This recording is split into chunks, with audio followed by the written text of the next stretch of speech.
Hello everyone, what is up? It is me, MTG, and for today's video we'll be taking a look at the guilds for Guilds of Ravnica in terms of pre-release. For pre-release you're going to end up getting a kit of your choice for each of the 5 guilds that are in Guilds of Ravnica, so you could get a Selesnya kit, a Boros kit, a Dimir kit, a Golgari kit, or an Izzet kit, and so we're going to be taking a look at those 5 different color combinations and deciding on what kits you might want to end up choosing when you go to your pre-release, because pre-release is coming up very soon. It's not the weekend that I'm recording this, but it'll be next weekend.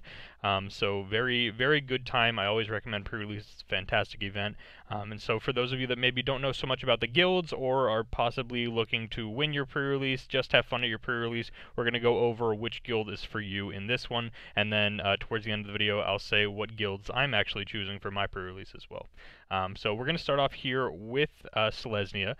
So what's important to know about Selesnya is that there's kind of a go-wide theme. The main mechanic for a Selesnya is Convoke. Convoke reads, your creatures can help cast this spell. Each creature you tap while casting the spell pays for 1 colorless or 1 mana of that creature's color. So if I wanted to cast this Conclave Tribunal, I could pay 3 mana and then maybe tap my Amara Soul of the Accord as well to pay for the white here on the Conclave Tribunal, and then I'll get the trigger here for Imara becoming tapped. So there's a lot of cards that are very synergistic with being able to just go wide in terms of your creatures. Something like Impervious Greatworm is not actually in the set. This is the Buy a Box promo, so this won't be something you're opening up at pre-release, so keep that in mind. If you just, saw this 16/16 and got really excited, that's something you won't be seeing at pre-release. But there are just a bunch of really solid cards. You get some of the combat tricks along with that come with green cards as well. Pax Favor is a reasonable one, and I believe there's another good combat trick in white that's only 1 mana.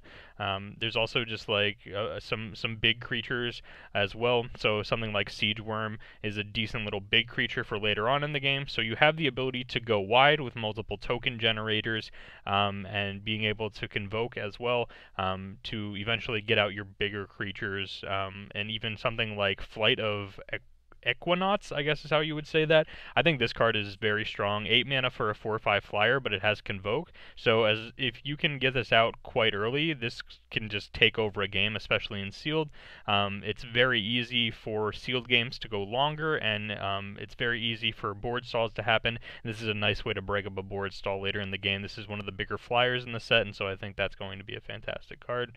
And so what else is important to know for your guild kit? If you choose the Selesnya guild kit, this does not guarantee that every pack you're going to open is going to have like a Selesnya rare in it. What it's going to give you is a seeded pack, so it's going to contain 1 rare, I believe 3 uncommons, and 10 commons that go towards your sealed pool, but they're all Selesnya themed. For example, if we're choosing the Selesnya one, so we'd get 1 promo rare. Let's say we get Camaraderie as our promo rare. We get 3 uncommons, so let's say we get a Guild Mage, we get a Cavalier, and we would get this Tribunal here, something like that. And then the last set of cards are all going to be commons that are either green, white, or Selesnya. So we could get something like Centaur Peacemaker here, which has the Selesnya watermark, but we could also get something like the Candlelight Vigil here, which has no watermark to go along with it. The flavor text says Selesnya, but we could end up getting Candlelight Vigil and also something like a Boros deck because there's no watermark there. What else doesn't have a watermark? This one doesn't have a watermark, so for an uncommon, it's possible that we could open up this one. Hopefully you guys kind of understand what I mean. It's possible to open up these cards that aren't necessarily with the watermarks. You can get the ones that like Crush Contraband here that could go in any of the white-based color combinations. There we go. That's the words I was looking for. So yeah, for Selesnya, these are, just some potential cards, something to keep in mind. Something like Hunted Witness as well, Healer's Hawk. These don't have guild affiliations, so you could open up one of those in your Boros pack as well as your Selesnya one. So that's just kind of what your seeded pack is, something for you guys to kind of expect. So I think if you're looking to make big creatures, and if you're looking to make a bunch of small creatures, as weird as it sounds, Selesnya is the color combination for you. If you like playing a bunch of creatures, this is really going to be a fantastic color combination for you. Sometimes you can just win games in sealed by, playing bigger creatures than your opponents, and green gives you plenty of big creatures to beat your opponents with, and then it gives you the ability to create some tokens, kind of go wide as well if you need to chump block and keep yourself alive long enough for your big creatures to come out later on and win the game. The next one we have here is Boros. I do think that if you're trying to win your pre-release, I think Boros might be a trap for sealed. It's going to be very, very good for draft, but I think for sealed it might be a little bit of a trap if you're trying to, win your pre-release. But if you're trying to just cast some very aggressive creatures, play games that don't last too long, and just trying to run your opponent over as fast as possible, then Boros is exactly what you're looking to do. The mentor mechanic is a nice way of, again, maybe using some of the token generators that you'll find in the Selesnya colors, maybe especially the white-based ones. You can also play them in your Boros decks. And so I think that's something that you'll end up seeing working out quite well with the mentor ability. I also do like how for Boros you do end up with some creatures that have evasion. You can see here Light of the Legion, Parhelion Patrol, they both have flying. So there's some sort of evasion here. Something like Sunhome Stalwart as well has First Strike, which maybe isn't, exactly evasion, but it'll help you out in combat. Skynight Legionnaire has flying as well. And there's just some reasonable rares to go along with choosing the Boros colors. If you open up Tajik as your promo, that's a fantastic card to open up.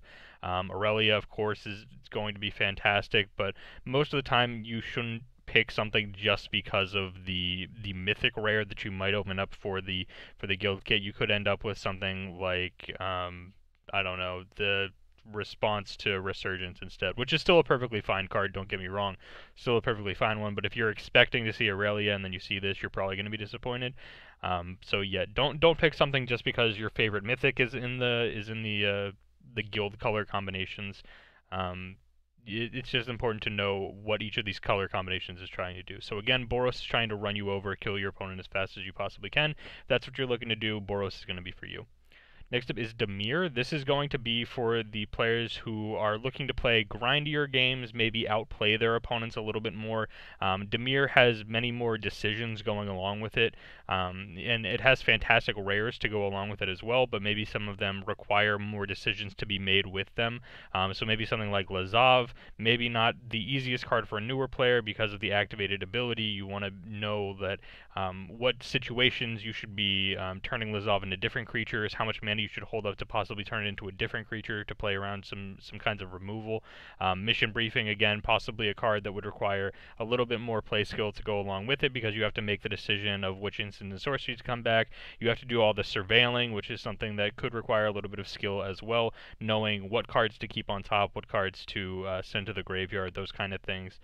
So yeah, if you're looking to make a ton of decisions, you're looking to play interactive Magic, Dimir could be the color combination for you. If we go to Golgari, Golgari has a lot of good things going for it. It has the bigger creatures that we talked about from Selesnya because it's green. You get the ability to play these big creatures. But then also you get the removal spells from black, which is just a great combination. You'll be able to keep yourself alive long enough by using the removal spells on your opponent's creatures, and then once you get to the late game, your big green creatures can end up just winning it for you. And then of course the undergrowth mechanic looks like it's going to be a pretty solid one as well for the sealed environment. So Golgari, again, if you're looking to maybe this one as well, kind of some decisions to be made in this one too, maybe not as much as Dimir, but the undergrowth mechanic as well. Dealing with your graveyard can sometimes add a whole nother level to the potential for misplays to be made in terms of actually playing out the games and not just thinking how good the cards may be. So yeah, that's something you want to keep in mind as well. But yeah, Golgari looks like it'll be a pretty sweet one. And the final one we have here to talk about is Izzet. Izzet is what you're looking to do if you like burn spells. That's mainly where you're going to be finding them in Izzet. You might find a couple in Boros, but mainly Izzet's where you're going to find them. Izzet is known for a strategy called Counter Burn, which focuses on playing a lot of instants and sorcery cards, mainly red-based cards that can do damage, and then blue-based cards that can get you a tempo advantage or possibly counter spells. And I think Ionize is just a perfect card to kind of encapsulate exactly what it's trying to do. Counters a spell and deals 2 damage, so it's exactly what it's trying to do. There's the ability to do a lot of damage right to your opponent's face with this, and then of course there's the evasive creatures in blue as well, so Izzet has a lot going for it as well. If you're looking to have some fun, cast some instants and sorceries, Izzet again could be the color for you. Again, here on Scryfall, they have the entire list of cards from Guilds of Ravnica. You guys can go through and see what cards you might end up getting in your guild kits and your seeded packs. If you're, really focusing on one very good common or uncommon, you might want to lean more heavily towards those. But again, we talked a little bit here about the strengths and weaknesses of all of them. Boros, you're going to run people over very fast, but it doesn't have very good late game. Selesnya, you end up losing games sometimes because you draw the wrong part of your deck. You either draw the part that goes wide or you draw the part that goes big, and you might need the opposite in, the specific matchup that you're against. There's also the potential that maybe your opponent just kills all of your stuff, and you're looking at something like an Arboretum Elemental that looks like it would cost 9 here, and you just have no creatures in play, and you just, can't cast it in your hand. So that's one of the big downsides for Selesnya. For Dimir, one of the big downsides that I could find is that it has trouble closing out games. You're basically playing Dimir as control, so sometimes you might be able to deal with all of your opponent's stuff, but eventually one thing will get in underneath a counter spell, and then that thing will just take over the game because you don't really have great closers to keep you alive early outside of the, or you don't really have great cards to keep you up. To keep you alive early enough until you can reach your closers like the City Watch Sphinx and cards like that. Artful Takedown looks like it's going to be fantastic, but Barrier of Bones is basically the closest thing we have to like an early game roadblock, and it's just like a 1 mana 0/3. If they play something with like 3 power, you're kind of, you're kind of at a loss there if you're Dimir. For Golgari, there is a lot going on with Golgari, but one of the big downsides to Golgari is if you can't fill your graveyard with creatures fast enough, maybe you open up a sealed pool that doesn't really have a ton of creatures. For Undergrowth, Undergrowth only cares about the number of creatures in your graveyard, so if you end up getting a sealed pool for Golgari that just doesn't have a ton of creatures, then Undergrowth is going to be very underwhelming for you, and that could be really unfortunate if you end up Golgari with not a ton of creatures to put in your graveyard. And then for Izzet sometimes has trouble closing out games too. You have access to some of the burn spells and some of the evasion, but aside from that, it's trying to do something similar to Boros, where it's trying to kind of tempo you out a little bit, maybe slightly less aggressive than Boros, but you're still trying to play instants and sorceries, tempo out your opponent, and sometimes you can just draw, the stuff that doesn't match up perfectly in the matchup. You might end up just kind of turning your wheels and doing absolutely nothing, even though it feels like you're doing something. Your opponent's still just beating you with a bunch of creatures, so it can sometimes be a little bit awkward for Izzet with things like that. So with that being said, what am I choosing for my pre-release? I'm doing 3 pre-release events. For my first pre-release event, I'm going to choose Dimir. Generally at pre-release, there are some newer players, and I think if I'm trying to, for the first pre-release, I generally like to win. That's when the prizes are significantly better, and so I feel like if I'm going to go up against some newer players at pre-release, I might as well leverage some of my play skill and play some Dimir. Maybe my opponents can learn a little bit more about, if they're newer, they can learn a little bit more about how blue-black decks work, with counter spells and all these removal spells. Maybe they can learn to play around those a little bit more as the games progress. So I'm going to try out Dimir for my first one. For my second one, I'm going to go ahead and give Golgari a try. I'm going to see if maybe we can get this Undergrowth thing to work. I do like that there's the big creatures from green. I like the removal from black, and so I think Golgari could end up working out quite nicely for me. And then for the third one, I'm actually going to head back to Dimir. I'm really feeling positive about Dimir in this set, and I like playing matches of Magic where I feel like I'm the one in control, that I'm the one making the decisions, and I feel like Dimir is doing exactly that.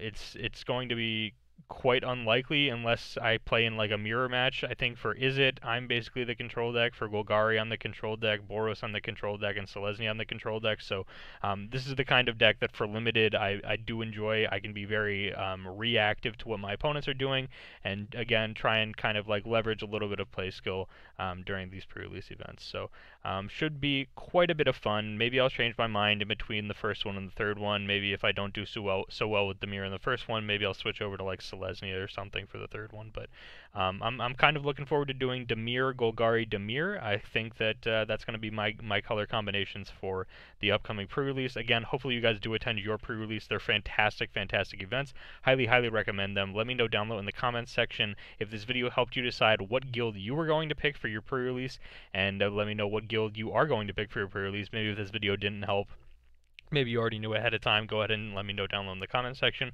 With that being said, thank you so much for watching the video. Be sure to leave a like if it was helpful, and I'll see you guys here next time for another Magic the Gathering video. Thank you guys so much for watching today's video, where I talk about the guilds for Guilds of Ravnica in terms of pre-release and the seeded kits that you're going to be receiving during your pre-release events. Of course, at the end of all of my videos, I'd love to give a huge shout out and thank you to my patrons over on the Patreon page. So huge shout out and thank you to Daniel, Jeremy, Jason, Badwolf MTG, and Jayathi Sworn. They're helping support me over on the Patreon page. I very, very greatly appreciate it, and thank you guys so much for watching this video.